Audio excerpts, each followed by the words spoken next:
Sebelum kita melanjutkan tentang kemungkinan dunia akan runtuh secara ekonomi, kita mengingatkan diri kita akan model bernegara ala Sri Lanka. Sri Lanka adalah negara yang salah kelolaan bernegaranya. Sri Lanka memang membangun, tapi membangun sesuatu yang tidak produktif, bahkan konsumtif, seperti membangun bandara yang berada jauh dari tempat kebutuhan, yang kosong tempatnya, membangun pelabuhan laut yang tidak disinggahi kapal asing kecuali kapal dari Tiongkok. Padahal 100% kapal niaga yang melewati Selat Malaka pasti lewat Laut Andaman dan Samudra Hindia, di mana Sri Lanka wilayahnya tersebut ternyata hanya dilewati saja, tidak nyandar di pelabuhan tersebut, tidak tukar kargo ataupun strategi logistik lainnya.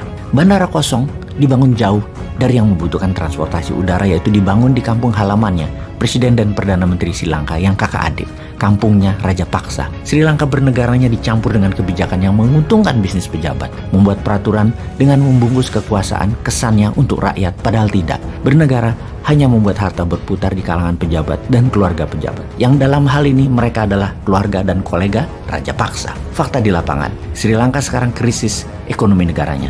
Setiap hari demo, rumah sakit berhenti melakukan surgery atau operasi, listrik mati di 50% wilayah Sri Lanka, cadangan pangan hanya tinggal 1 bulan lagi. Kita ke Pakistan sekarang. Ekonomi Pakistan memerlukan 36 billion dolar untuk bisa menyambung hidup rakyat Pakistan. Ketika meminta bantuan IMF untuk membail out hutang Pakistan, ternyata IMF menolak permintaan Pakistan tersebut. Apa yang menyebabkan penolakan tersebut? Pakistan bisa dikatakan negara yang berbahaya. Berbahaya karena ada 3 kelompok teroris besar yang tinggal di Pakistan dan besar di Pakistan. Pakistan adalah juga negara yang memiliki senjata nuklir. Saat ini, Perdana Menteri Pakistan yang baru, Shehbaz Sharif, sedang di Turki.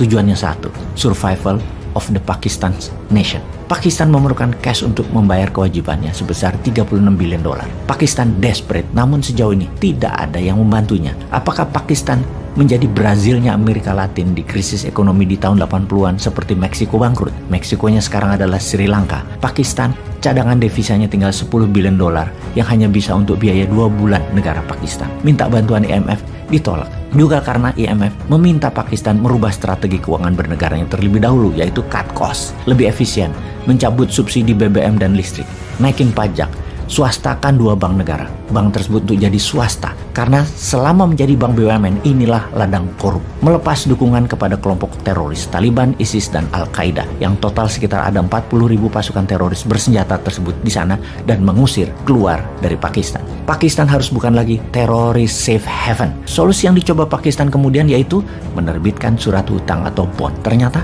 tidak ada juga yang membeli. Lalu Pakistan merapat ke friendly country yaitu Tiongkok sebagai negara pemberi hutang proyek terbesar Pakistan dan ditolak juga sama Tiongkok. Kemudian merapat ke Saudi Arabia serta ke Uni Emirat Arab, juga ditolak. Syarat negara sahabat itu hanya satu, kalau disetujui IMF mereka baru bantu. Kita rincikan lagi sebenarnya apa sih aslinya kenapa negara-negara nggak ada yang mau bantu Pakistan. Karena kebiasaan buruk dari negara Pakistan itu. Pakistan itu dalam 20 tahun terakhir sudah di bail out 22 kali dan memang parah ngelola negaranya. Untuk yang nomor 23 kali ini semua mundur, ambiar itu Pakistan mengikuti jejak Sri Lanka.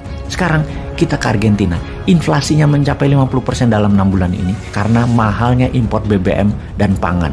Kemudian menghadap IMF untuk minta pinjaman 45 billion dolar. Juga belum diberikan. Di saat yang sama, El Salvador dan Peru sama nasibnya dengan Argentina. Inflasi di atas 35%. Dan 4 bulan ini pengangguran terburuk dalam 10 tahun terakhir. Ke negara sub-Sahara Afrika sekarang. Kenya memerlukan bailout 70 billion dolar. Ghana memerlukan 45 billion dolar untuk membailout. Juga Afrika Selatan. Kita ke Turki. Inflasi Turki mencapai 70% dalam kurun waktu 12 bulan ini. Mata uang lira Turki turun 30% dalam 12 bulan ini. Dari data ini semua, World Bank memprediksi setelah Sri Lanka akan ada 12 negara lagi yang ambruk seperti Sri Lanka di tahun 2022 ini karena tidak bisa membayar kewajiban hutang. Kita summary-kan informasi kali ini. Sebagian besar negara berkembang punya masalah pinjaman yang besar dan berat. Anggaran nasional sudah di ujung habis. Semua dipaksa memotong anggaran negara. Fokus ke yang perlu-perlu saja. Kemudian sebagai new mind, adakah solusinya untuk masalah ekonomi dunia ini? Pertama, stop berhutang menggunakan mata uang negara lain, terutama dolar. Kemudian perkuat ketahanan pangan nasional tanpa unsur impor. Kemudian memotong anggaran negara terutama untuk proyek yang tidak membuat efek domino pertumbuhan ekonomi nasional. Jangan lagi mengambil pinjaman asing dan membangun tanpa mengaktifkan kekuatan ekonomi nasional yang ikut membangun. Misalnya ada sebuah proyek, 80% yang minimum adalah kekuatan nasional, baik dari bahan baku, SDM, dan modal. Proyek dengan mengandalkan dana asing, tenaga kerja asing, dan uang asing, serta teknologi asing, jangan lagi diberikan peluang karena bisa menjadikan kita tersandera, terjebak hutang.